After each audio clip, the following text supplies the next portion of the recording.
what's going on? It's jwalker from Live in the Living Room. Shout out to Reese, the director. All right, let's get it, bro. So, you was born and raised in Hartford. Yeah, I was born in Hartford, which is, kind of not relevant. But yeah, I was born in Hartford, you know what I'm saying, and grew up in West Hartford. Okay, what was it like growing up in Hartford? All right, so for everybody that's from Connecticut, I'll clarify and I'll let everybody know, I am from West Hartford, not from Hartford. Yeah, okay, West Hartford, all right. Now, Reese, you from New York, yeah? Yeah, I'm from Brooklyn, yeah. All right, so you from Brooklyn, so you don't even see CT like that. So, Nah. So West Hartford's a little different than Hartford. West Hartord's kind of more of the suburbs. Oh, it's more the okay. suburbs. It's not, what I'm saying, you can't really claim Hartford.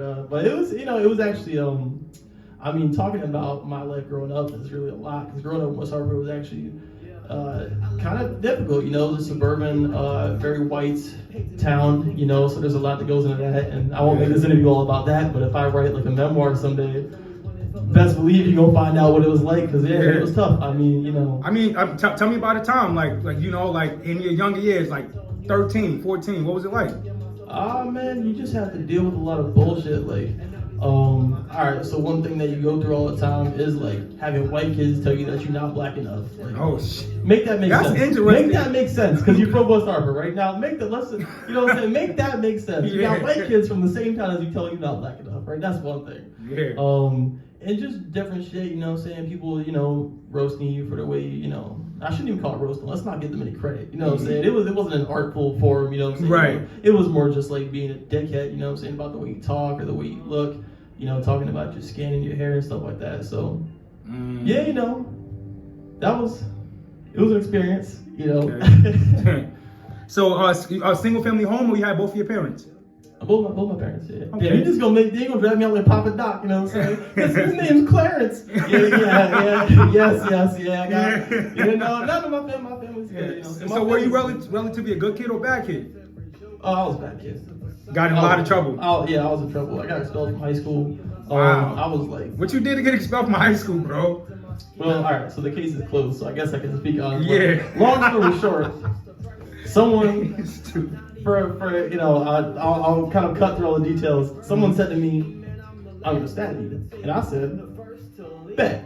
Now, that's, you know what I'm saying? I wasn't necessarily, I can't say I wasn't trying to be hard, but you know what I'm saying? Immediately after that, I was like, well, I know who this individual is, so maybe, I shouldn't have said that. So then I had to bring some sort of, protection with me to school. And then through another series of events that actually were unrelated to that, I ended up having my backpack searched. And then they found the knife that I had on me, and I got They expelled you for that. Yeah, How did your parents take it? Oh, it didn't go down well. That was one of the worst drives fucking back from, my dad picked me up, and there was just listen, it was probably a good 5-minute ride, I want to say, because I live close to the school. That was the most tense 5 minutes of my life. I think there may have been 2 words spoken, and they just probably were not good. Right. That was fucking. I remember I don't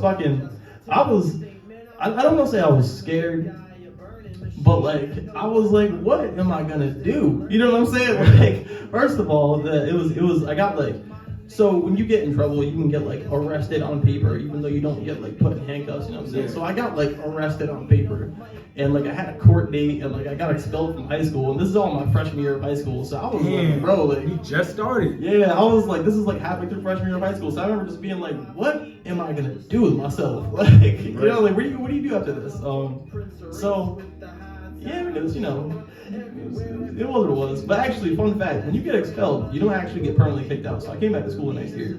Oh, okay. Yeah, so I was able to go back to school and everything like that. And everything was good? No, I still got suspended in detention all the time.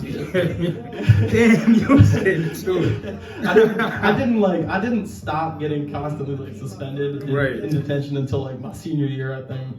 And at that point, I think I may have just been skipping class a lot. Yeah, I was kind of a mess in high school. Okay. All right. All right. I was doing a lot. So I know jwalker is definitely a stage name. Is it is it from your real name?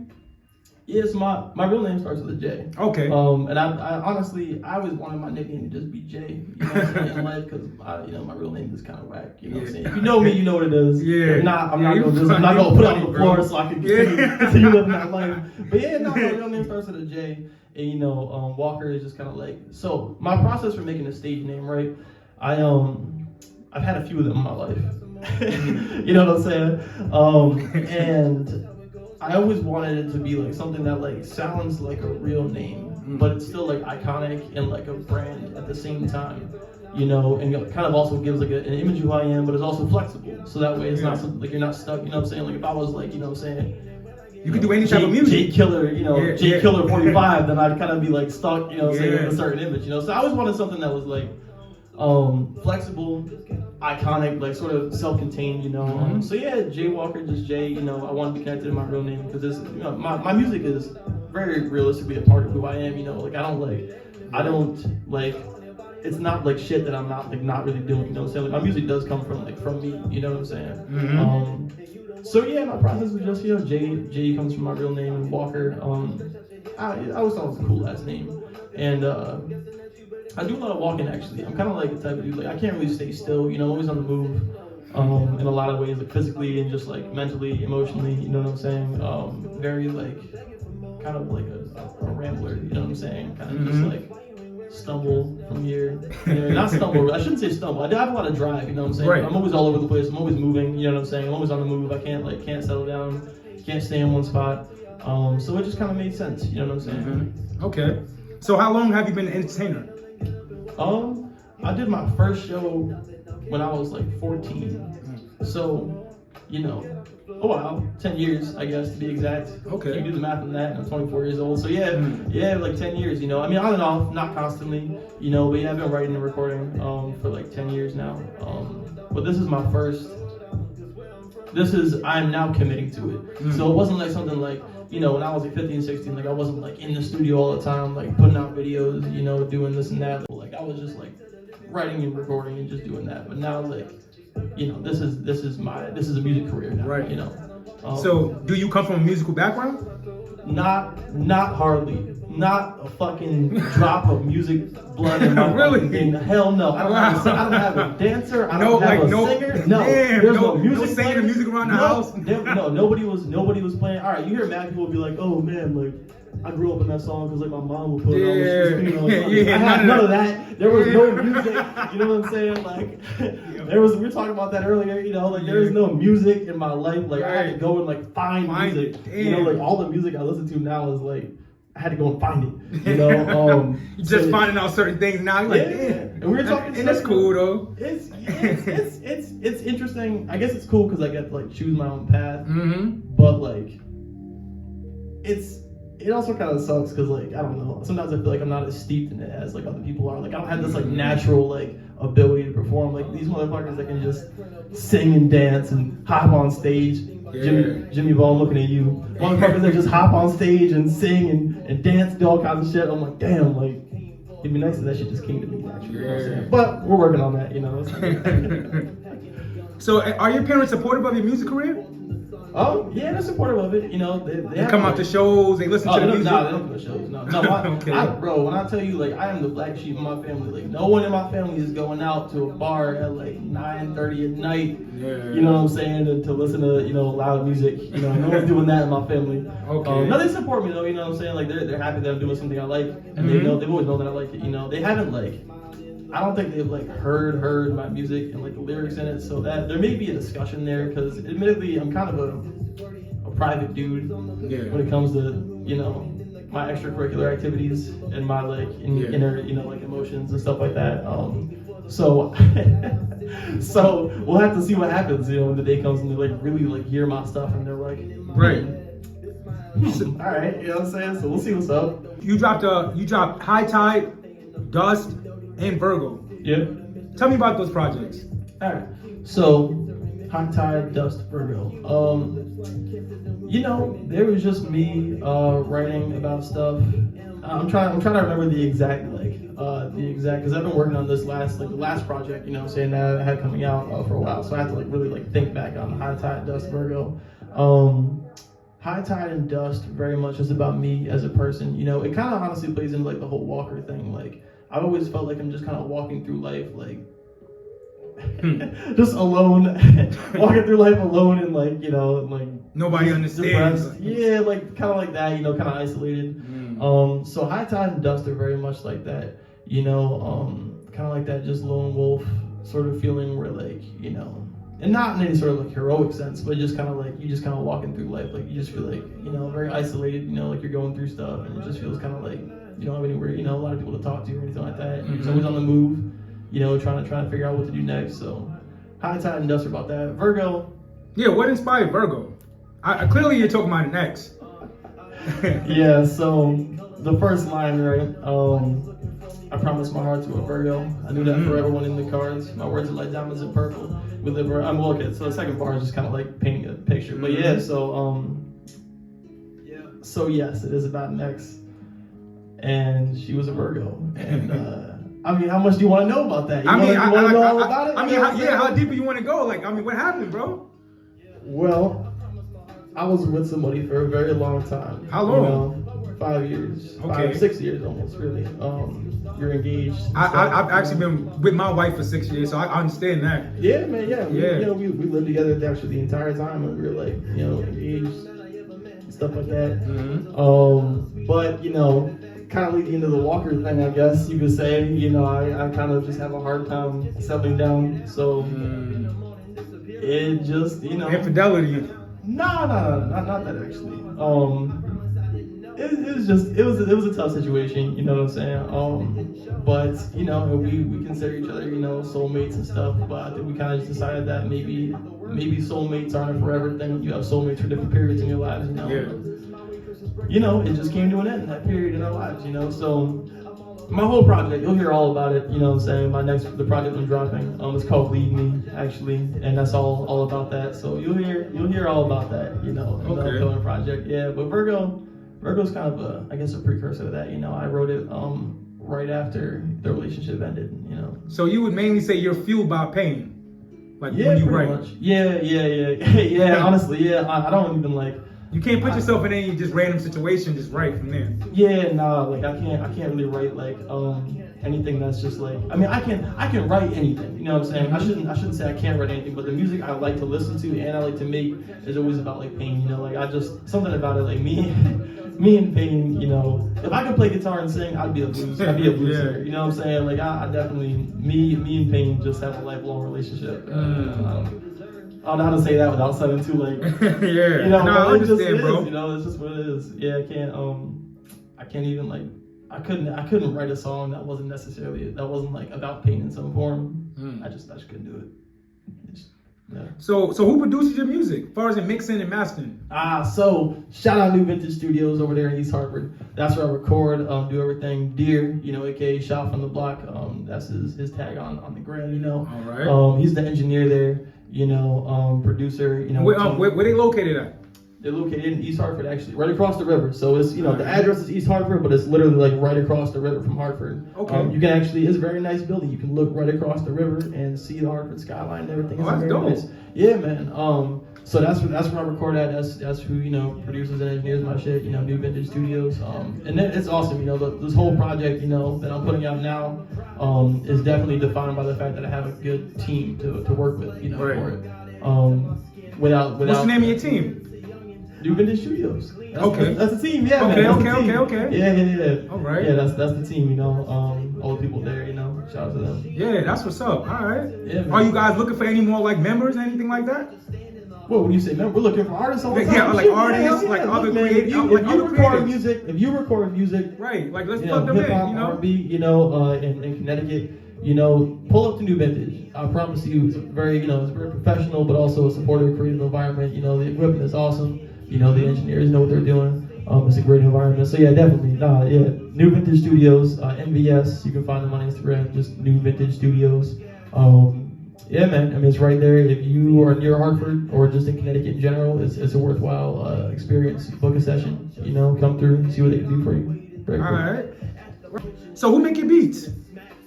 I buy them online. All right. Yeah, no, I don't. You know, and they do make beats at the studio, I should say. All right. I just haven't. I think I selected almost all these beats before I started working them actually. Right. Because a lot of these beats that I had are beats I've had for a while. Because a lot of times I'll buy a beat and I'll write like a few different songs to it, you know, before I record it. So I think, you know, the only reason that like all these beats are like they're made by similar producers. So I actually use BeatStars to get beats, and I do that because I stopped using YouTube because I hated the fact that on YouTube you gotta like everything has to be a tight beat, you know. And I hate that because I feel like kind of sound like other people, you know. Yeah, and it's not like I'm totally cool at recognizing influences in my music, you know. But I wasn't looking for it because of that. Because for me, it's like if I go into like the songwriting process, like I like to find a beat and then see what the beat brings out of me, you know. I don't want to like. I try not to go into finding a beat like, okay, like I want to make a song like, you know, like Party Next Door, Malone. you know? Yeah, like Post Malone, you know what I'm saying? Like I don't want to go to like I want to make a song like Post Malone and now I gotta find the beat. Now like the lyrics I'm coming up with, like now I gotta, you know what I'm saying? Like I like it to be a more organic experience where I'm just like going through beats, listening, like not really paying attention. I mean, like you know, tight beats wise, I like stuff that has like a lot of like all right, so High Tide and Dust have like kind of like guitar you know, guitar samples and they're kind of like bluesy, you know, I like that. And I like a lot of like synth shit, you know what I'm saying? I like dark synth beats, you know, those are kind of cool. But I do try to avoid the whole tight beat thing because I feel like it kind of, you know what I'm saying? It like puts like a cap on what I'm gonna do with the song, keeps you know? in a box, right? Yeah, not that everyone has that experience, but for me, like I just kind of like to not do that, you know? Like I want the songwriting experience to be pure. Like I want to hear the beat and whatever the beat brings out of me as the writer, like that's what I want it to be, you know? Like I don't want it to be like a thing where like I'm going into a plane to write this sort of thing, you know? So 5 a.m. in Hartford. Yes, sir. Tell me about that project. I seen you promoting it. Like, what's going on? So 5 a.m. in Hartford is a song off the project I'm dropping end of December, you know, beginning of next year. The project's called Leave Me, but 5 a.m. in Hartford is a whole project so for one thing, the song itself, more production went into it because we actually, my producer, Xylo Sounds, his girlfriend was actually in the studio when we were recording the song, and she was like, oh, let me get some vocals on that. I was like, bang. So, you know, we did a lot more vocal work on that. And also, yeah, you know, I've got a video coming out for that. Why the title 5 a.m. in Hartford? Well, so the song is about an unnamed individual who was at a strip club in his fields, and it's reflecting on his decisions, you know, say over the night, and he's leaving as the sun is rising at 5 a.m. because I wrote it in like the summer, so the sun was actually coming up, you know, and yeah, I mean, the song is about what it's about. It was literally, I wrote it about what I was going through at 5 a.m. in Hartford. You know what I'm saying? Yeah. So that's where I got the name from, you know. So I specifically called it 5 a.m. in Hartford. The chorus of the song is 5 a.m. in the city that nobody knows, but I call it 5 a.m. in Hartford because it's important to me as an artist to like connect with the world that we live in here, you know, where it's like, you know, I don't want to say like, I want to put Connecticut on the map, but I don't want to say it like that. I want to say I feel like we have this interesting story to tell being here in a place that's not like, you know, we're not in New York, we're not in Miami, we're not in Atlanta, we're not in Houston, you know what I'm saying? We have these like unique stories to tell being in these places that aren't like huge and on the map, you know what I'm saying? So that's kind of like, I specifically called it 5 a.m. in Hartford because I want as an artist, I want to start drawing light on your city. Exactly, and I want to start painting that picture for all of us that do live in these places. That's like, you know what I'm saying, like we don't live in New York, you know what I'm saying? Like we don't live in Chicago, we don't live in Philly, you know, we live in these places that like you don't hear about, and like it kind of, I feel like it kind of puts a certain light, a certain tint on like, if you think about it, if you reflect on these sort of things, like the lives we live, you know what I'm saying? Like it's not like I'm not like, you know, cruising Biscayne, you know what I'm saying? I'm not like shopping, you know, on Broadway, you know what I'm saying? Like I'm driving down fucking Main Street in Hartford, like, you know, it's a different feel, you know? So I kind of try to draw on those sort of things in my music, you know, to tell like the unique story that we have of being from these like smaller, like kind of like obscure areas in the world, you know? I feel like that's very important, you know, being a New Yorker myself, you know, like not knowing what a Connecticut person experience is like in Hartford. So I'm definitely interested in even seeing a video like that, you know. So yeah, it'd be cool. I feel like the video just takes place in a hotel room, so it's not like, you know what I'm saying. But yeah, no, I'm trying to. I thought you was gonna give us a day and like a whole day in Hartford, you know, but that led to 5 a.m. Those kind of videos are coming. It's just just because of the vibe of the video, you know what I'm saying? Okay. I just wanted to keep it, because you know I'm a very like I can go way over the top with concepts, you know what I'm saying? Like, hey, you know what I'm saying? We gonna be at heart, you know, with this doing this and that, and like, you know what I'm saying, drone shots of the skyline. But you know, I try to whenever I do things, I try to distill them down to their essence and make sure that they can, for one thing, they can be executed. You know what I'm saying? Right. Because until you know, you gotta be realistic. Until someone at UMG, you know what I'm saying, Def Jam wants to slide contract my way. We do have some constraints on the things we're gonna do. Right. So yeah, it's just I just try to keep things simple, and also like to the point, and not like go over the top. But those kind of videos are coming though, because I love visuals, so Right. I want to use visuals to tell that same story. Okay. So what distributions do you use to release your music? Currently, DistroKid. Okay, how do you like DistroKid? DistroKid gonna see this? Say that again? I said, DistroKid gonna see this? Like, I mean, listen, I'm just I'm interested. not making any statements about whether or not I love DistroKid or hate DistroKid, but if I could find a better distribution service, I think I'm gonna try to find a better one. It's tough because DistroKid just does what it does, Yeah. But I don't know. Some maybe you things- should check out Muse. Muse. Yeah, Muse. I'll send you the link after this interview. Is that your shit? No, it's not mine. I'd be dope as hell. I'd be That'd dope as hell if I'm plugging myself in, but no. Shout out to Muse, shout out all them platforms, but I like the Muse a little better. Yeah, man. No, I'll definitely check it out. Because I like, it's very important when my shit comes together the way it's supposed to. So please do send it my way. All right. So we met around like August 12th at the Signature Series event, like powered by Note. How did you meet Note? Or were you there off the ship for Note? So I pulled up because, all right, so I already told all the dudes this, what I'm saying? All the dudes who see me, around like Note, Wave, Jimmy, when I got back into music, I'm very big on networking. Mm-hmm. So I always immediately see who's making music and who's performing and who's doing shit in the scene, And so I saw they had a show, and off the bat, I was like, a hip hop show in Torrington? What is going on there? You know what I'm saying? So that's not you. That's not like something that likely is going to happen. Yeah, it was. There's not too many rap events going on in Torrington. No, sir. Yeah, okay. Listen, man. I think I can speak on behalf of all Connecticut. When we saw there was a rap event in Torrington, we were like, what?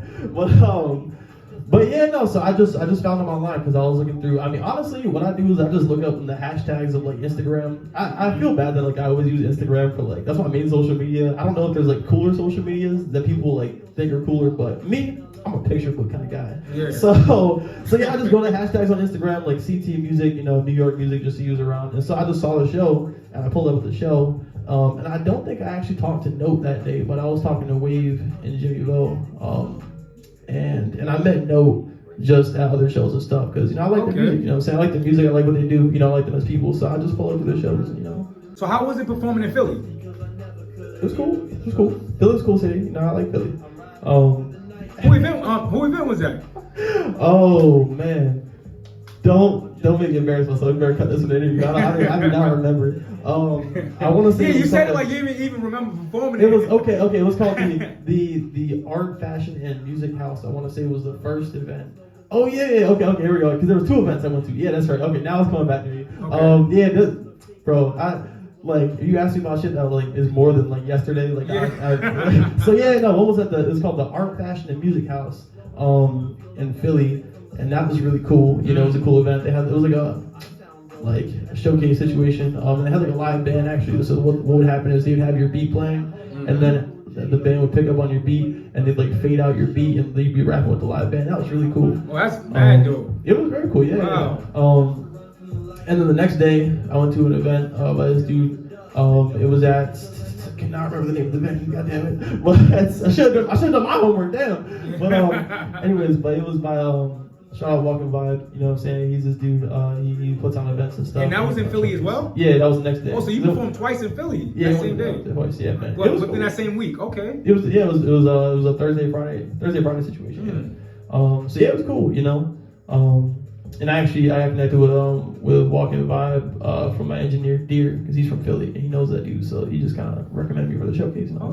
So you just kind of making connections outside of being in CT. That's what's up. Yeah, man. Yeah, I'm all about connections and networking. I mean, I talk a lot about this like dilemma that I feel like a lot of people in like Connecticut have of like, all right, if I'm doing art or music or something, like, do I go to New York, you know what I'm saying, or do I stay here, you know? And like I'm not necessarily hell bent on leaving, but I definitely want to make connections in places that are more ripe with opportunities, you know? Because it's like, you know, I mean, it's nothing wrong with making connections and bringing them back home. Like, of course. Because when you have a big show here, you can call those guys out from Philly to come here. Of course, man. Yeah, and it's especially with the internet, like it's not like location isn't a huge thing. Like physical networking isn't like the whole game, but it's still like, I like to be in those spaces of like those really live, dense spaces of like New York, Philly. You know what I'm saying? Like, so yeah, I do try to make connections there. You know, I try to make connections everywhere for sure. Okay. So who book your shows?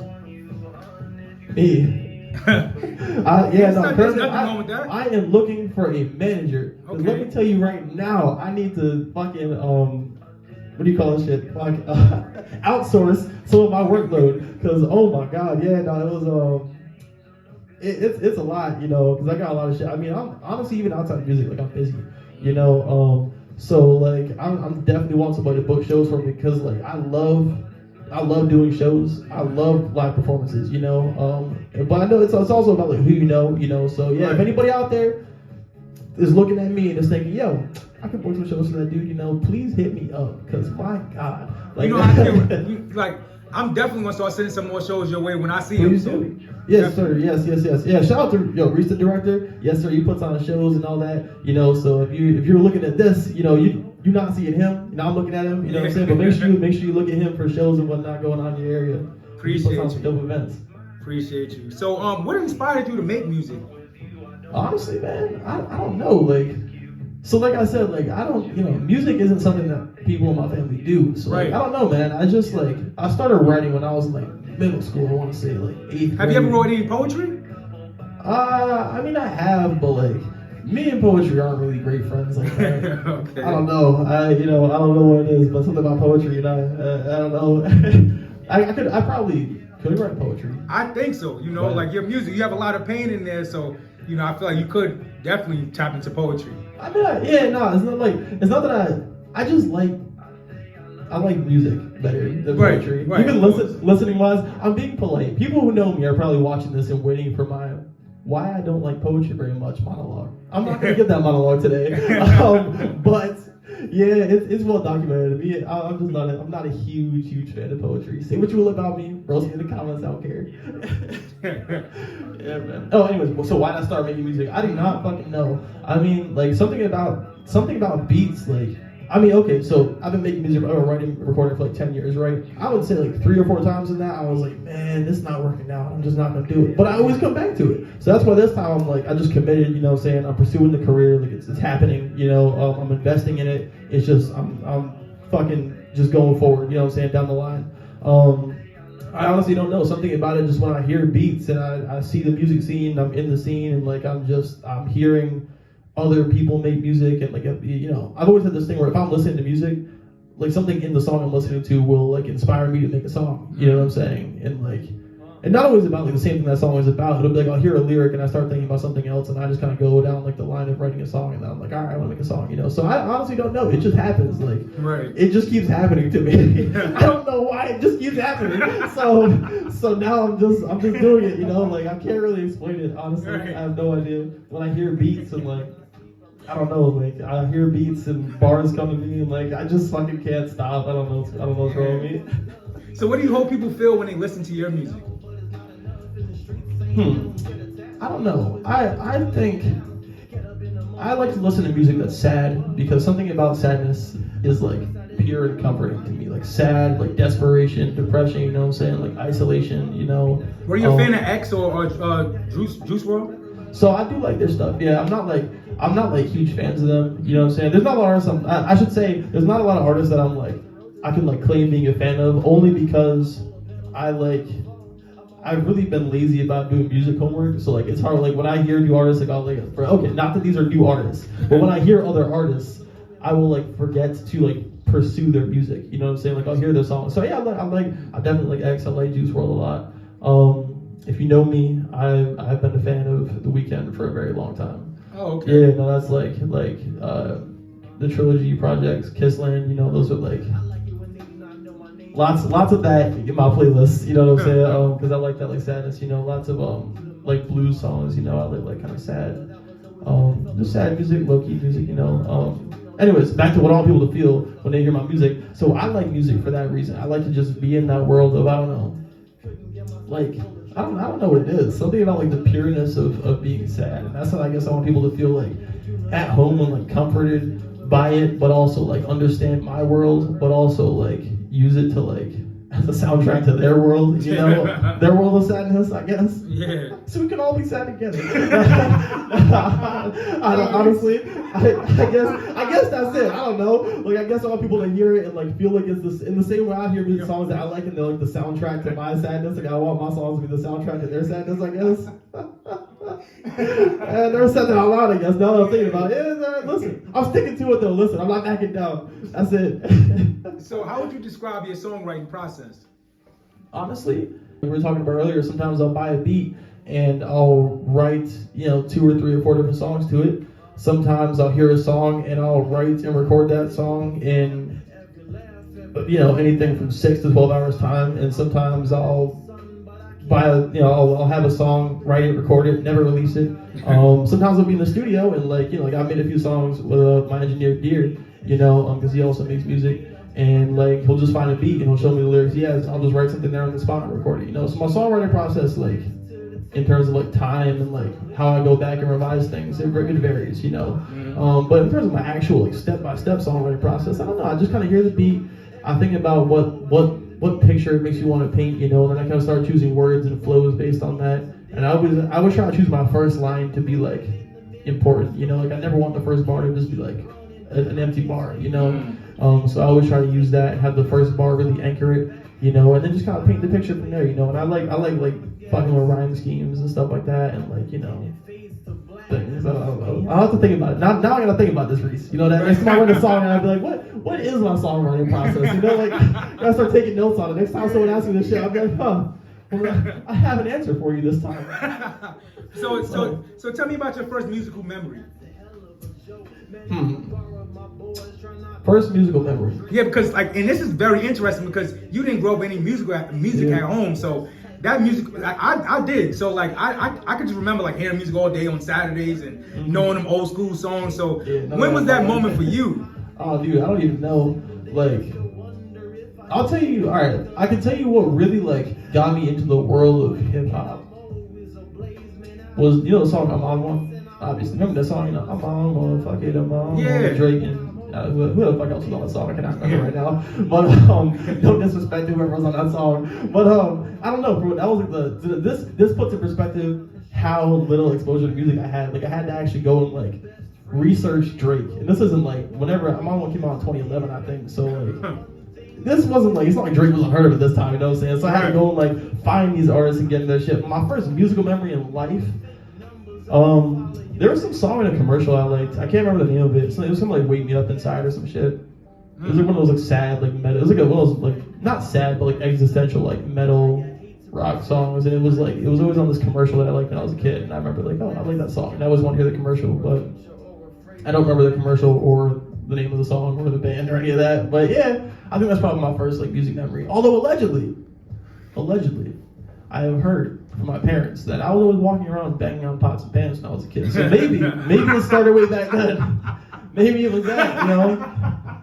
I don't know, but I always thought about God, you know, because I also enjoy like eating and cooking. Yeah. So I thought maybe, you know, I always thought that was something I was supposed to be a chef, but maybe it was music. I don't know. Yeah, right. So I guess that would be it. The memory of them telling me about that. Yeah. So are you inspired by like Southern artists? Because when I hear your music, I definitely get this Southern vibe from you, and like I also hear like some Eminem in there, like the way you like how you go so deep with your pain. You're so vulnerable, you know, and that's no like disrespect at all, you know. Like I think it's cool. No, I'm smiling just because like, everybody always says to me that I sound country when I rap. And so the only excuse I have for that, you know, is I have family in South Carolina, so I'm used to hearing like Southern accents. Okay. And then, but then, yeah, I listened to a lot of like, I used to listen to, so Lil Wayne was obviously a big influence for me, you know, a lot of people don't, maybe if you don't know, but yeah, he's from Louisiana, you know. Also I used to love like Big Crit, a lot of Big Crit, You know, a lot of UGK, Bun B as an individual artist at UGK, you know, Zero, Slim Thug, you know, all those dudes. There's a lot of like rappers, like less known rappers dudes. I always like Southern rap, you know. Even now, like I love like all the songs that come out of Atlanta for the most part, like I always love them, you know. Right. Like Migos, like rest in peace, take off, you know what I'm saying? But Definitely. yeah, bro, I always love their shit, you know what I'm saying? Something about Southern accent with rap too, like I don't know, because I find different accents affect rap, you know, like if you listen to rap from other countries, it sounds different, like French rap, Arabic rap, you know, obviously reggaeton has his own thing going on, you know, but even like New York rappers sound different on a track than rappers from Atlanta or Houston, you know? So something about the Southern rap accent, I guess I just like it, and apparently it comes out when I write, you know. It's not really on purpose either, like I don't, you know, like I don't hop in the booth and like, yeah, man, you know what I'm saying, H-Tub, you know, like it's not like that, you know, it just happens, I guess. So, but yeah, definitely a lot of influence there for sure. Okay. So tell me about your worst music experience, if you don't mind. Worst music experience, all right, let me think. So I've had a lot of bad music experiences. You've been doing this for 10 years. So. Yeah, I've had a lot of bad music experiences. Maybe like crazy as shit. I bit my dog on my way to a stage one time, but that wasn't the worst thing. Probably the worst thing. that wasn't the worst thing. Oh, you know what? Okay, I think maybe. All right, I think people hear me tell this story all the time, but I think maybe the worst music experience I had. I've had a lot, but I think probably like quantitatively the worst music experience I had was I went to it. It was a So I'll tell the story in detail too, man. If you hear this and you were there, you know, hit me up. But so the Black Student Union at Central Connecticut State University put on a Showtime at the Apollo themed event. Now, here's how I remember this in my head, right? I'm backstage, I'm first in line, right? On the first set. Now the MC's on stage, right? I can't see him, I'm listening to him, right? The MC is hyping the crowd up so bad to boo motherfuckers off stage. Because y'all know how Showtime with the Apollo works, right? Yeah. If you don't know, you know, if the audience likes you, then they, you know, nothing, you just finish your set. And then if they don't like you, you get booed off stage and like some like, you know, crew comes out and like gets you on stage somehow. So the MC's on stage is like, all right, y'all, you know, if you like an artist, what you gonna do? You know, clap. What if you hate that motherfucker? What you gonna do? And we're like, boo. It's like, yeah, what you gonna do? And like, boo, you know, you gonna boo them off stage, right? So I'm like, oh man, like I know. And so at this time, this was probably like 4 years ago. I was more of a conscious artist.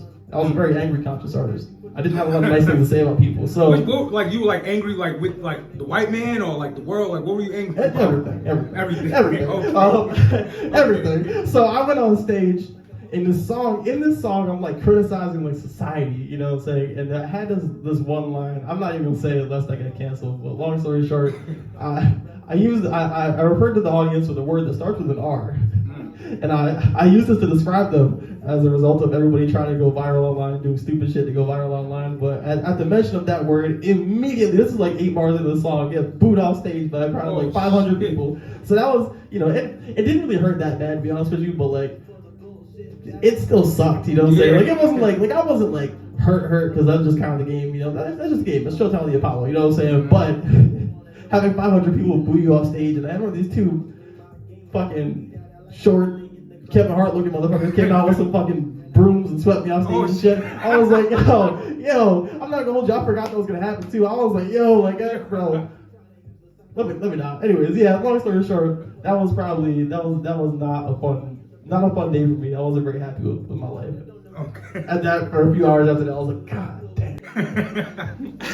So what did you learn from that experience? Well, for one thing, I learned that audiences don't like when you insult their intelligence. For another thing, I also learned how to take a loss, you know, or just keep pushing. Like, you know, now I tell people all the time, like, pretty much as a result of that, like, no one really hurt me. I mean, like, in music, you know what I'm saying? Because after going through that, man, after you have 500 people booing you off the stage at the top of their lungs, like, you can't, you know what I'm saying? Yeah. You can't really top that, you know what I'm saying? I mean, like, you know, because I've been having made music for so long, I mean, I had no shame to tell you, I've been to tons of, like, showcases, open mics with, like, nobody in the crowd, 5 people in the crowd, you know what I'm saying? So performing for, like, crowds that are just empty and don't give a fuck about you, that hurts sometimes, but when you put it in perspective of actively getting booed off stage, you're like, oh, it's not that bad, you know what I'm saying? So that's, it taught me just how to keep your head up, you know what I'm saying? And just, there's always going to be another set, you know, always going to be another track, it's all good. Another audience.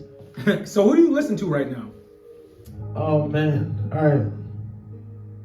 So I listen to, like, a lot of, like, I'm not listening to a lot of rap right now. Typically, I listen to a lot of the Weeknd's old stuff, especially when I'm like, I don't know. I guess when I'm trying to get into a certain aesthetic, you know what I'm saying? Because that has like a really the older songs always have that like pure sadness, like isolated aesthetic for me. You know what I'm saying? But right now I actually listen to a lot of like, boy, I'm not gonna live this down, but I listen to a lot of like rock, country. Okay. Rock, country. So, I'm not trying to hear shit. Don't look. I'm not trying to see shit in the comments. All right, listen. I'm listening to what I listen to. Leave me alone. What does making it mean to you? Making it music-wise, for one thing, having enough money to only make music and not have to have any other type of job on the side. Also, I guess working with like major artists. I mean, I imagine myself making it and having like making it like superstar level, and maybe not like superstar like topping the Billboard 100 all the time, but I'm talking like I always imagine making it as being like the big deal, you know what I'm saying, like booking the big venues, you know what I mean, like making lots of money, but it doesn't have to be like that. I mean, I kind of just like to aim really high, you know what I'm saying, in life, and I mean, that's just kind of how I operate, you know what I'm saying, shoot for the moon, let them on the stars. I feel like that's a very real thing, you know what I'm saying, like if I'm aiming that high, like I'll either get there or I'll just get somewhere else along the way, but I mean, honestly, yeah, for me, making it with music definitely means just making enough money off of music consistently to not have to do anything else, just making music, and I guess having like consistent fans and like having like connections in the music world, because I like that aspect of it too. Like I like the fans, I like other artists, I like doing shows a lot, I like being in the music space. So I guess to me, making it just means music has become my life, and in total, its entirety. And in entirety, there's the word I'm looking for. Jesus. So what's the difference between you and you as an artist? I mean, me as an artist, me as a person, I tend to be like, I'm pretty outgoing, I like laugh a lot, you know what I'm saying, and like make a lot of jokes, I mean, it's kind of like, all right, I've even had this conversation with like people, close to me in music, because like people are like, all right, your music is very sad, but like you don't seem like a very sad person, and I guess the difference is that's definitely true. Like I wouldn't get that vibe. I wouldn't get that vibe from you. Now everybody says that. Yeah, no, it's all right. I guess I was talking to somebody one time, and I guess so I definitely have a lot of like mental health struggles, and just like struggles as emotionally, I guess you could say. So I guess I'm just kind of good at separating like outwardly, because I like talking to people. I like doing stuff in the world, but inside there's always just this like perpetual like emptiness, you know what I'm saying? Like all the happiness and stuff is at like surface level, So that's where I guess the music comes from, is like the deep internal like perpetual just empty, dissatisfaction, like sadness, always just feeling isolated and like alone and like, unstimulated, unsatisfied, all that, you know what I'm saying? Unfulfilled. It's always like that, like inside. So yeah, I guess, I mean, I don't like walk around expressing that, because it doesn't like take over who I am when I'm out in the world. But when I'm alone, that's when I write my stuff, and I'm alone, jwalker is much more visible when I'm alone, I think. Because I guess you could say I'm kind of like extroverted, like I like talking to people and stuff, I mean, I'm okay being alone, being by myself, but I like talking to people, being out in the world, like I like having good interactions with people, energetic interactions, but yeah, no, the darkness of my music is always present in me also, Okay. So if you had the opportunity to talk to your younger self before you started taking music serious, what would you tell yourself? Just start sooner, bro. I mean, honestly, I do believe that, everything happens for a reason. And that sounds really cliched, but like, I think I had to do everything I've done in life up until now to now have the conviction to pursue music, I mean, like I went to college, like I had a serious relationship, all that, and like none of that shit left me feeling like doing music does, so I know now that like I kind of have to do music, or at least give it my best shot, but if I could really give myself a serious message, it'd be like, bro, just start sooner, because like, let me tell you right now, if I had started taking it seriously when I was like 14, like I wouldn't mind having a lot of money right now, you know what I'm saying? But yeah, it'd probably be that, just with respect to music, yeah, I mean, with respect to life, I'm sure I'd have lots of other like deep, fucking advice to give myself, but with respect to music, it definitely just be like, yeah, we're just start taking it seriously now, you can do it, you gotta learn, keep your head up, know it's a learning process, it's not just gonna happen you know, magically, but just stick to it, and yeah, there's a future there for you. Okay. So if you had the opportunity to join a label, continue being independent, which one would you choose? You know, I discussed this with a lot of people. I think, depending on the deal with the label, and I'm not like an expert on deals. Luckily, I have people around me that are like good with that sort of stuff. So I'd be able to check. You know what I'm saying? But as long as it was a deal I was okay taking, which don't ask me what the specifics of that are, you know. But I would sign, because you know, being independent is cool, but I'm really like bad at like just doing shit on my own. You know what I'm saying? Like not doing shit on my own, but like, it's easier for me if I just had people that like managed me, put my shows, like gave me money to do stuff, and my only job was to just be creative. You know what I'm saying? And like go on stage and perform, be creative, make music. You know, like when I have to do the business side, like I barely even understand how to do my own taxes. Like, you know what I'm saying? So like managing myself as an artist is like a whole like business venture. You know what I'm saying? And I like, if I had the choice to not think about that side of it, I'd probably go signing. You know, I mean, I like the challenge of managing myself and being an independent artist. You know, and it's cool to have to think about the business side of things too, because I like that. You know, like I like to be thinking about like business moves and like being like an entrepreneur. You know, like I do enjoy that. But if I could choose between just offloading that all to somebody else and just being a creative, you know, which maybe that's not what it means to be signed to a label. And a lot of people would be like, oh, bro, like, you know what I'm saying? You sold your soul. Like, I'll be honest, like, I would definitely probably just take the opportunity. If it worked out, you know what I'm saying? I would take the opportunity to just be a creative, be the star, you know, let somebody else handle all that shit behind the scenes, because. Right. Yeah, no, it's. No, I mean, I definitely understand, but, you know, like, as an artist, you want to come to, even if you go into a label, you want to come to these labels as a full package. Yeah, you know, because that's the whole thing. You got to be like a walking brand where you can kind of say, why do I even need you guys? Even though you know you do need them. Yeah, but definitely. You kind of want to get in that habit of being able to get more, like, you know, like, tech savvy with putting yourself out there. The way you're booking your shows now, keep doing that. It's all right. I definitely like, I'm not like waiting for somebody to do this stuff. Right. You know what I'm saying? Like as it is right now, like I'm. But if the opportunity presented itself, you would take it. Yeah, like that. So honestly, like everybody I talk to about my music stuff, I'm actually. So for example, I've been working on this project for like 3 months, you know, and I only have 3 songs out, and I don't really have a lot of visuals. You check my social media, like it's like nothing there, because I am very particular about the quality of my stuff now, because that's what I'm doing. The quality of my stuff, the connections I make, because I want my artist image to be a very, very complete package. You know what I'm saying? Like I don't want it to look amateur, like I'm like getting there. You know what I'm saying? Like it has to be, the package has to be there. You know, it has to be like what I want it to be, which is high quality. You know, and that's kind of my deal too. Is like I do want to manage myself as an artist to the point where I am just a package I can present to, because a record label, a record deal is kind of like a business transaction essentially. You know what I'm saying? So I am managing myself with that in mind, that I want to be the package that I can then sell to somebody who's interested in investing in that. You know, like that's the idea. You know, because I know like it's not like signing to a label is gonna like take all the problems away. You know, it's just like a contract. You know, and I keep that in mind a lot when I do my music, and everything I do with music is that I am building a business and building a product that I can pitch to somebody who wants to invest in that. You know. I mean, that's the ultimate goal. Yeah. So I do keep that in mind a lot. Okay. So what's the hardest part, in your opinion, with growing a fan base? Or has it been easy? Well, the hardest part is really just exposure. I mean, in my experience, like people feel positively about my music, you know, which is cool. You know, they think it either sounds good or they think that I'm like talented, you know. Because, you know, not everyone's gonna like your music from an opinion standpoint, but like, you know, for me, it's more important, you know, in most aspects that, like, if someone doesn't like my music, like, opinion-wise, I do need to make sure that they like it, like, in terms of it sounding like a good track, you know, because I want everything to sound, like, official and, like, well put together, you know, like, I don't want it to be like, man, it sounds like you just, you know what I'm saying, slap some shit together, you know what I'm saying? But no, the hardest part, I think, is honestly just exposure.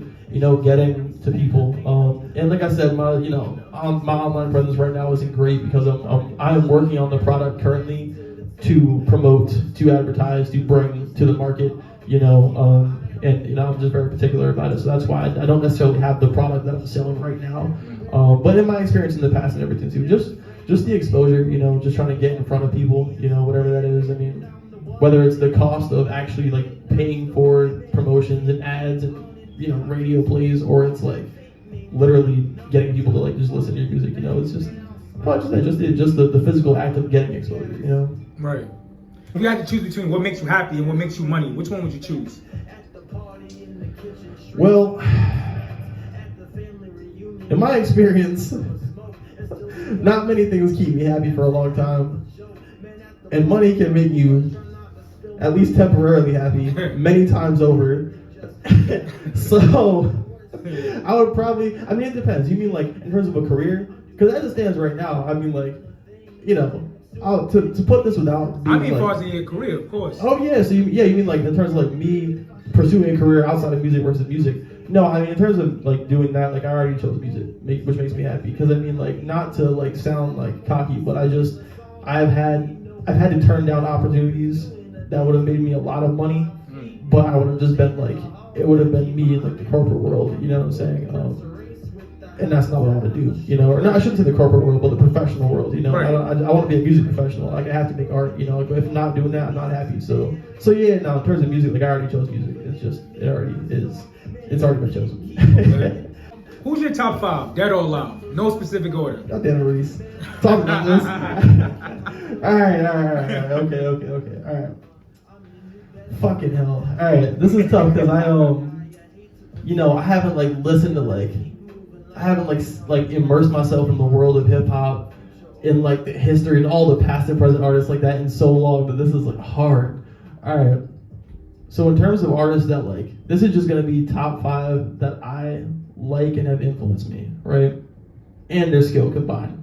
So thinking about this on the way down here, because I knew you would ask me this. I've been thinking about this for 2 days, Reese, and I still couldn't figure it out. That's funny.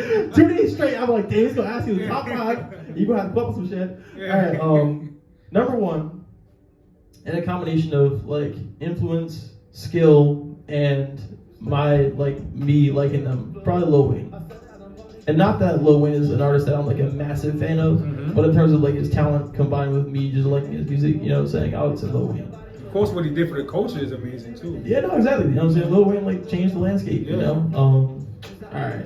Number 2, probably A$AP Rocky. And I say that because I think A$AP Rocky is a really cool artist and creative. I always like his approach to making music and art. He's also one of the most okay, you know what made me want to start rapping? Because I think you asked me this question earlier, when we want to get music, right? Yeah. When Goldie came out, Goldie? Yeah. A$AP Rocky? Yeah. Bro, I don't know what it was about that song, but that song made me be like, yeah, I need to do this. I can't tell you what it was, but that's what it was. Yeah, that's why I started something about that song, man, just hit me, and I was like, I gotta start making music. So yeah, no, that's the song. Anyway, so A$AP Rocky because of that. I've always just enjoyed Rocky's music. I just think he's a cool, talented artist. All right, number 3. Fuck. Let's see here.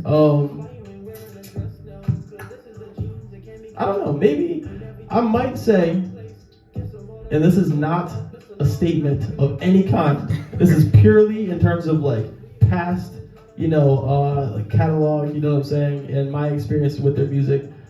I'm gonna say Kanye West. I'm not saying Ye or Kanye. I'm saying Kanye West. Just because throughout my life, in the past, just again, so he's someone who his approach to production, his approach to writing, the way he comes on a beat, it always just appealed to me. What always struck me about Kanye is the way that he can make, and this is no disrespect, even if it may be warranted, or not, you know what I'm saying? But the way he can make lyrics that may sound mundane otherwise sound really good coming from him, and he does have good lyrics, but that was something that was struck me about Ye, is lyrics that may sound just regular coming from somebody else. He just makes them sound good, something about the way his beats and everything. I always love Kanye's music. All right, so we're at number 3 now. Goddamn. Schoolboy Q. Okay. And I say Schoolboy Q because again, that's somebody who I'm not gonna fight with anybody about skill, talent, whatever. Just somebody who just their music stuck with me and influenced me. And you know what? Number 5 I'll have to put The Weeknd because, you know, like we were talking about earlier, that's just been a huge huge influence on me, you know, for like a long time too. I've been listening to Weeknd music for a long time. Everybody knows it about me. Like, yeah, I don't know how it always comes up, but damn near everybody that knows me knows that. So yeah, no, definitely that. And I'm not putting like, this isn't in any particular order of like least to most influential or skilled or anything like that. This is just artists that I think are highly skilled and also influence me, and I also like them, you know. That's okay. it. So, what makes you different?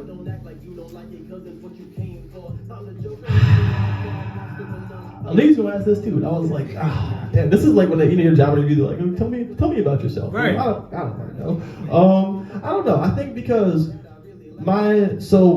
you were saying that my music kind of sounds like poetry, or it sounds like an R&B, like a ballad, you know what I'm saying, but rapped. And I think one of the things that makes me different is what drives me to rap. It's solely because of how vulnerable you are with your music. Like, I mean, we definitely hear it with like Lil Uzi, how you did that. You know, everyone goes through a breakup and put it in the music, but yours, it's just something different about your music. It's just, it's more vulnerable than I've ever heard most artists go in that rap. You know, you mainly hear that with R&B artists when people are singing.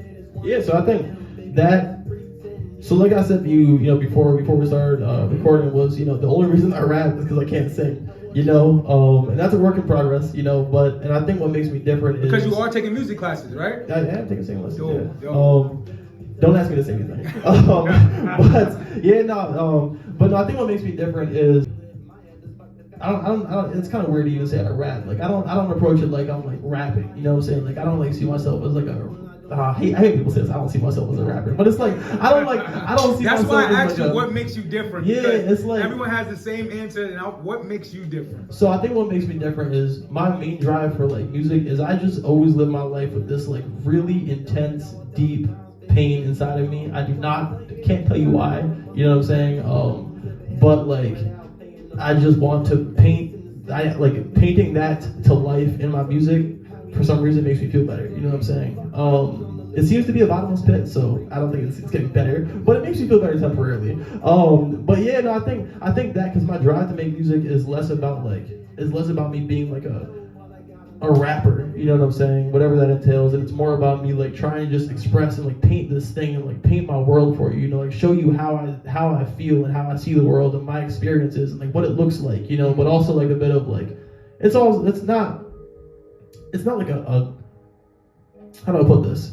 I don't want to say fantasy in the sense that it's not real. Like I'm painting a picture, but like it's like it's an experience. It's an experience, yeah, and it's like I'm painting the experience in the picture, and the things are really happening, but I'm also creating the world as like a hypothetical or like something more pure than it is, you know what I'm saying, inside of me, you know, because like we're talking about like, you know, externally I'm a pretty happy dude, like outgoing, you know what I'm saying, but I'm trying to paint this picture of like pure, like just sadness and darkness, you know, and like I think that's kind of what makes me different is just because that's my drive to make music, you know, it's like trying to create this world and like paint this world for you, you know, it's less about me like I'm not really interested in being like a rapper to rap and like drop bars. Like sometimes I like to do that, you know, but for me it's mostly about using my music to like just paint this picture and like paint this world for you, you know, like show people this world inside of me, you know. So yeah, I guess that's it, you know. Okay, let's go. So my last question, what's next? Just keep going down the road. You know, I've got this project coming out. I've got my music video. It's my first music video actually. You know. Why so long? You've been doing this for 10 years. Because this is the first time I really like investing in it, you know. Okay. I mean, so when I was in like high school, like I didn't really. It took me a long time to figure out that you had to invest in it too. You know, like when I was in like high school making music, I just thought I could just make music and put it online. It was either gonna blow up or it wasn't. You know, now I know that's not really how that works. I mean, it does sometimes. But that's like getting struck by lightning. You know what I'm saying? Like you gotta like put effort, into, you know, into like your shit. For the last like 5 years, you know, I was in some things, you know what I'm saying, that took away from my time and money too, because music takes a lot of money, you know what I'm saying. But I was doing just a bunch of different shit that required money, you know. Like I had a house, you know what I'm saying. I actually had to, you know, the sign of my commitment to music now is I actually moved back home with my family, which is, you know, it's tough, you know, because I've been out in the world, like, having my own place for a very long time, you know, but even doing that, like, having to pay rent and also pay for music, it's hard as shit, you know what I'm saying? I don't know if anybody else out there is saying, like, bro, I got that, you know, good for you, good for you, all right? But for me, nah, bro, music costs me about, it costs a lot, you know what I'm saying, to make stuff, and not just making music, like, studio time and shit, but, like, videos cost a lot, like, good videos, you know what I'm saying?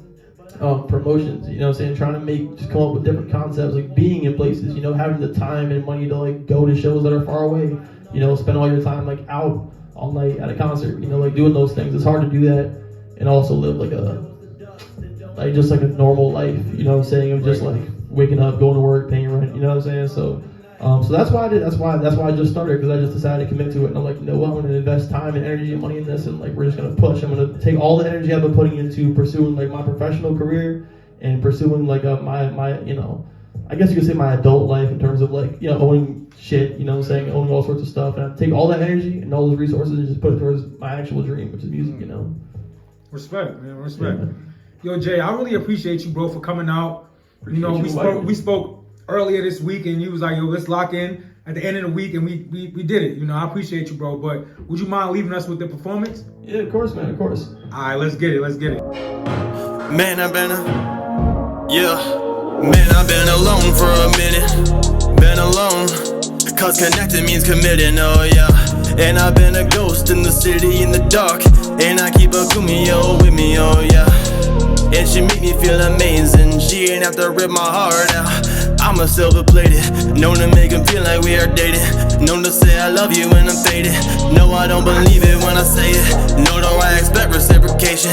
I don't think I'll ever really love again. I don't ever really sweat the consequence. I ain't with the drama or the politics. I look at the polls for my women.